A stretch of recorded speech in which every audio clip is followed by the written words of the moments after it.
This is, however, 6 months. I've managed to get from a 6A plus all the way to a 7B on the Moonboard. I originally made this video because I just made it through my 7A plus threshold, but I was a bit busy at work to make the actual video, and then basically a few weeks later I've just managed my first 7B. So I start each session with 5 problems in mind. I have 2 warm-up problems, which are my easiest grade at the time, a intermediate one, and then my project problem. In this particular session I'd just done 2 6B pluses for a warm-up, managed a 6C, and then I think I projected a 6C plus, and then I moved on to my project, which was a 7A plus. Now, before you do any moonboarding, I did do fingerboarding in lockdown for 2 years. On the Beastmaker I got to the 7A plus routine.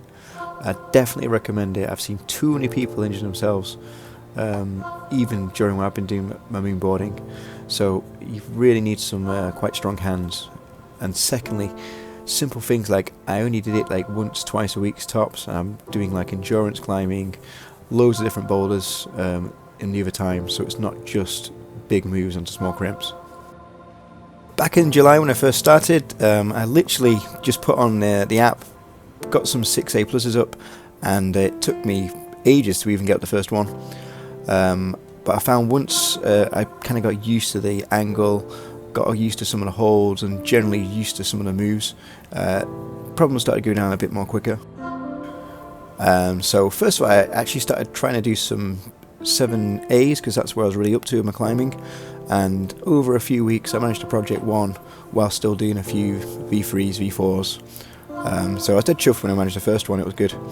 But then what I did afterwards was basically think, well, let's try and build up a pyramid of basically all the climbs I struggle with, starting from the easiest to hardest, and that's what really gave me a bit of depth to the moves on the Moonboard. That was when I started structuring it, so I did a couple of easy climbs, some intermediate ones, and then my project. Now, I try each climb tops 5 times. Project, realistically, I do probably about 5 to 10 times, maybe 15. But generally what happens is I try my project for a bit, there's a really hard move in it, and that would really wear me out. So once basically I stopped performing after probably about 5 goes, I usually just had to wait till the next session. At the time, this was my best go on Willow when I was trying it. I nearly got there, I just had to readjust for that move, and it just sapped me of energy.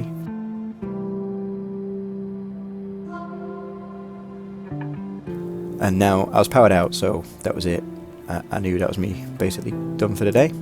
Anyway, so to a next session, and same protocol, start with some easy climbs, and then work my way up to my project. Now, I still remember when I first started on this, actually, even like a 6B plus problem, it could take me sessions to actually project. And actually, there are still 6B problems out there I cannot do. There's the odd one, I think I did last orders last session, that took me all the way up to now to be able to actually just make this kind of big dyno move. And again, different problems have different sizes, suit different people depending on who made them. So there is always a few problems which are very difficult. 6C off the top of my head was the atomizer. I'm still yet to do that. That's on my project kind of list. And the hardest 6B or 6B plus I remember was T-Rex. I was dead chuffed with that once I actually managed to get that. And it works both ways, like there's many V5s or 6Cs and 6C pluses I like the look of, and usually I can just flash them these days just in my warm-ups. Now, again, this is me trying Willow. This is just for the first time of that evening, and usually the first go either goes okay or not so well, but then this is actually the second go. I usually find them most powerful, usually in the first 3 attempts.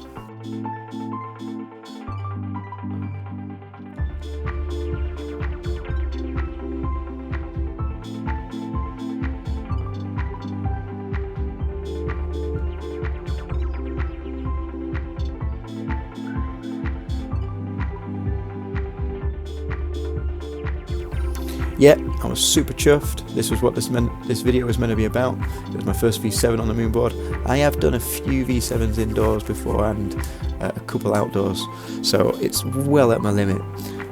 Interestingly, I've popped straight back onto another little project called Last Frontier. I was really trying, and I had to do it with really hard heel on. It is the only way I can get up. I can't pop up to it, and literally this was just moments after I'd done the first time I've ever done it, Willow, which was my first 7A plus, and this one I was so close, but yeah, popped up right at the end. Doesn't count. And this is from my next session actually, where it was just one evening after work, and basically I thought, oh, I'll try this 7A plus, it looks nice. And what I really like about the Moonboard is because I've made kind of a pyramid scheme, it's not just a one-off, it's like, I can do and access a lot of the 7A plus moves. So literally in this session, which was my session after doing my first 7A plus, I managed to smash out 2.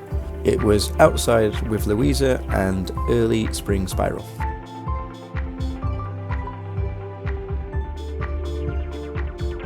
Again, trying to keep it to a maximum of 5 attempts per boulder, and I usually have a rest period normally at the start for about 2 minutes, and once I'm projecting, probably 5 to 10 minutes rest between each attempt. I really have to try and make myself feel fresh before I can basically have another go.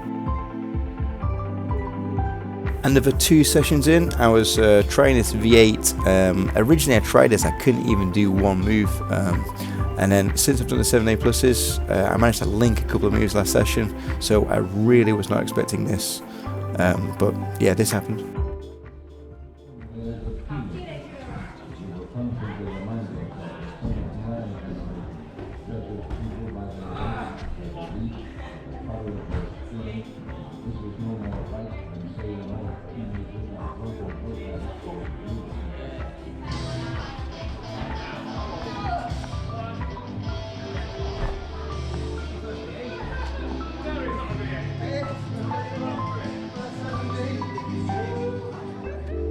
Yeah, so I definitely recommend giving the Moonboard a go, cautiously of course, but I'm hoping it's improved my technique, and hopefully next year I can actually conquer a 7B outdoors.